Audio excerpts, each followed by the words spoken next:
صلی اللہ علیہ وسلم نے ایک دعا ہمیں سکھائی ہے کہ جو دعا اس دن پڑھنی چاہیے. وہ دعا کیا ہے؟ اور یہ وہ دعا ہے جو کہ تمام انبیاء پڑھا کرتے تھے, اور نبی کریم صلی اللہ علیہ وسلم نے بھی یہ دعا سکھائی کہ عرفہ کے دن اگر دعا کوئی مانگنے والی ہے تو وہ یہ دعا ہے. وہ کیا دعا ہے؟ لا الہ الا اللہ وحدہ لا شریک لہ لہ الملک ولہ الحمد وہو علی کل شیء قدیر. I'm sure یہ دعا آپ کو آتی ہوگی, یہ ذکر جو ہے یہ آپ کو پتا ہوگا, لیکن پھر بھی میں دہرا دیتا ہوں تاکہ ہمیں بات واضح ہو جائے. ہم اس میں کہتے ہیں لا الہ الا اللہ, اللہ کے سوا کوئی عبادت کے لائق نہیں. وحدہ لا شریک لہ, اللہ ایک ہے اور اس کے ساتھ کوئی شریک نہیں ہے. وَلَهُ الْمُلْكُ وَلَهُ الْحَمْدُ, تمام حکومت جو ہے وہ اللہ کی ہے, تمام ملکیت اللہ کی ہے, تمام تعریف حمد و ثنا اللہ کی ہے. وَهُوَ عَلَى كُلِّ شَيْءٍ قَدِيرٌ, اور اللہ تعالیٰ ہر چیز پر قادر ہے. اچھا, آپ نوٹ کریں گے کہ یہ جو جس کو دعا کہا گیا کہ عرفہ کی دعا نبی کریم صلی اللہ علیہ وسلم نے جو سکھائی ہے کہ عرفہ کے دن کثرت سے یہ دعا مانگا کرو. اب دیکھیں اس میں دعا کا پہلو کہاں ہے, ایک سوال میں آپ کے سامنے رکھ رہا ہوں. اس میں دعا کیا ہے؟ کیا آپ نے کچھ اللہ تعالیٰ سے مانگا ہے اس میں؟ کیا آپ نے کہا کہ یا اللہ مجھے عطا فرما دے, یا اللہ مجھے نعمتیں عطا فرما دے, رحمتیں عطا فرما دے, برکتیں عطا فرما دے, میرے علم میں اضافہ کر دے؟ کوئی آپ نے دعا اس سینس میں کوئی دعا مانگی ہو؟ اس میں تو آپ صرف یہ کہہ رہے ہیں کہ اللہ ایک ہے, وحدہ لا شریک ہے, اللہ کے ساتھ کوئی شریک نہیں ہے, اور تمام چیزوں کا مالک بھی اللہ ہے, تمام حمد و ثنا بھی اللہ کی ہے, اور ہر چیز پر قادر اللہ ہے. دیکھیے کئی ایسی دعائیں ہیں جو کہ نبی کریم صلی اللہ علیہ وسلم نے ہمیں سکھائی ہیں, اور وہ دعائیں اس سینس میں نہیں جیسے ہم سمجھتے ہیں, بلکہ وہ ایسی چیز ہے کہ جو انسان اپنے آپ کو سنا رہا ہوتا ہے. اور میں آپ کو بتاؤں کہ جتنا زیادہ آپ اپنے آپ کو یہ ذکر سناتے ہیں نا کہ لا الہ الا اللہ, اللہ ایک ہے, وحدہ لا شریک ہے, اللہ کے سوا کوئی عبادت کے لائق نہیں, میری مشکلیں دور کرنے والا اللہ, میری تمام حاجتیں پوری کرنے والا اللہ, مجھے معاف کرنے والی ذات اللہ کی, اللہ اگر معاف کرنا چاہے کوئی اللہ کو روک نہیں سکتا, اللہ مجھے سزا دینا چاہے اس پہ بھی کوئی اللہ کو روک نہیں سکتا. تو اللہ تعالیٰ ایک ہے, وحدہ لا شریک ہے, واحد عبادت کے لائق اللہ تعالیٰ ہے, اور تمام ملکیت اللہ تعالیٰ کی ہے, ہر چیز زمین و آسمان میں اللہ کی ہے, ہر چیز کا مالک اللہ ہے. یہ ہم اپنے آپ کو سنا رہے ہیں, بار بار پڑھیں اس کو, بار بار پڑھیں, اپنے آپ کو سنائیں. وَلَهُ الْمُلْكُ وَلَهُ الْحَمْدُ, اور تمام تعریف اللہ کی ہے. اللہ کی تعریف اس لیے ہے کیونکہ اللہ اللہ ہے. جو بھی چیز تعریف کے قابل کسی میں ہو سکتی ہے, ہر تعریف والی چیز اللہ میں ہے. اور دوسری بات یہ کہ اللہ تعالیٰ کا ہمارے پہ رحم کتنا ہے, اللہ کا کرم کتنا ہے ہمارے پہ, اللہ کے کتنے فیورز ہیں ہمارے اوپر. یعنی اللہ تعریف کے قابل ہے, چاہے اس نے آپ کے اوپر اگر سپوز کریں کوئی بھی فیور نہ کیا ہوتا تب بھی اللہ تعریف کے قابل ہوتا, کیونکہ اللہ اللہ ہے. اللہ کی کوالٹیز اتنی امیزنگ ہے. اللہ رحمان ہے, رحیم ہے, غفور ہے, غفار ہے, الحی ہے, القیوم ہے, اول ہے, آخر ہے. یعنی اللہ تعالیٰ کے اسماء و صفات اتنے خوبصورت ہیں کہ اللہ ہے ہی تعریف کے قابل. اور پھر اوپر سے یہ کہ اللہ تعالیٰ نے ہمارے پہ اتنا کرم کیا ہوا ہے. فَبِأَيِّ آلَاءِ رَبِّكُمَا تُكَذِّبَانِ, ہم اللہ تعالیٰ کی رحمتوں میں ڈوبے ہوئے ہیں, تو اس لیے بھی اللہ تعالیٰ تعریف کے قابل ہے. تو تمام تعریف اللہ کی ہے. وَهُوَ عَلَى كُلِّ شَيْءٍ قَدِيرٌ, اور اللہ تعالیٰ ہر چیز پر قادر ہے.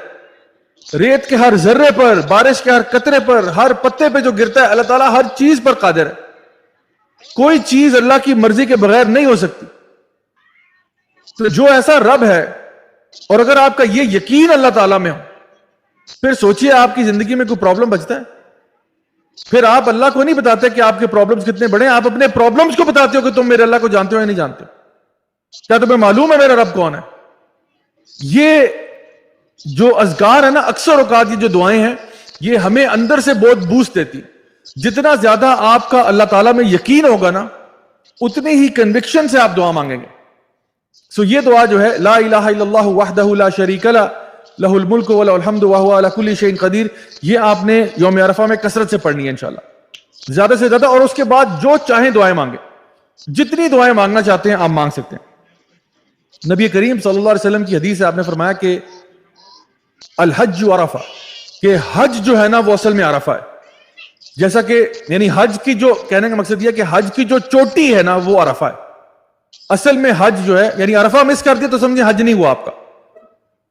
تو الحج عرفہ یعنی کہ حج جو ہے اصل میں اس کی جو چوٹی ہے, جو اس کا کرکس ہے, وہ یوم عرفہ ہے.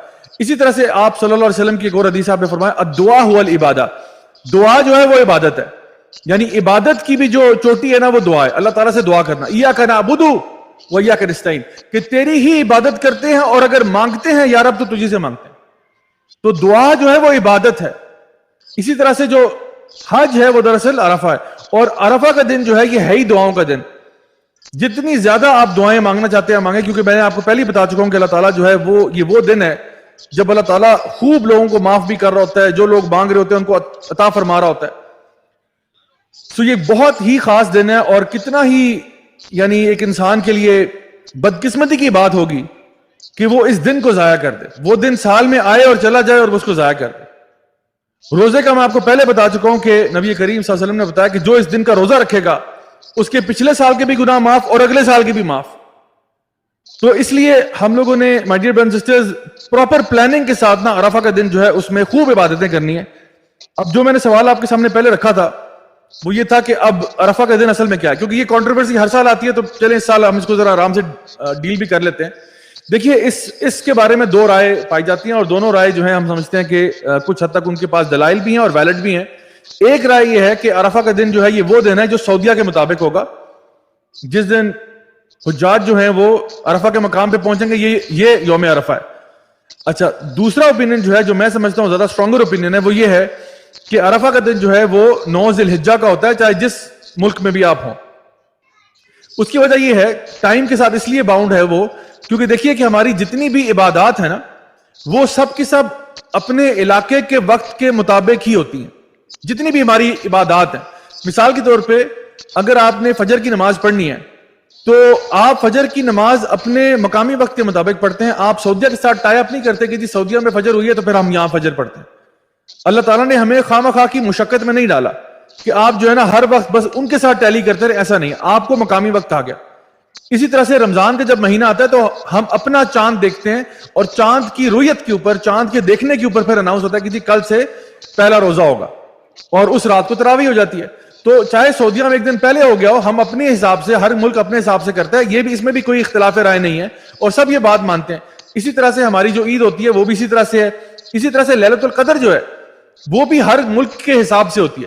یہ نہیں کہ اگر آج جو ہے نا وہ لیلۃ القدر سعودیہ میں ہو رہی ہے یا امریکہ میں ہو رہی ہے یا چائنا میں ہو رہی ہے تو اسی دن جو ہے وہ یہاں پہ ہر ملک جو ہے وہ اپنے حساب سے 25ویں کی رات ہے یا 27ویں کی رات ہے یا 29ویں کی ہے یا 21ویں ہے، جو بھی ہے وہ اپنے حساب سے وہ ڈیل کرتے ہیں کہ یہ ہماری طاق رات بن رہی ہے اور اس طاق رات میں پھر خوب عبادت کی جاتی ہے، ورنہ تو آپ کا پورا سسٹم جو ہے وہ بڑا اوپر نیچے ہو جائے گا.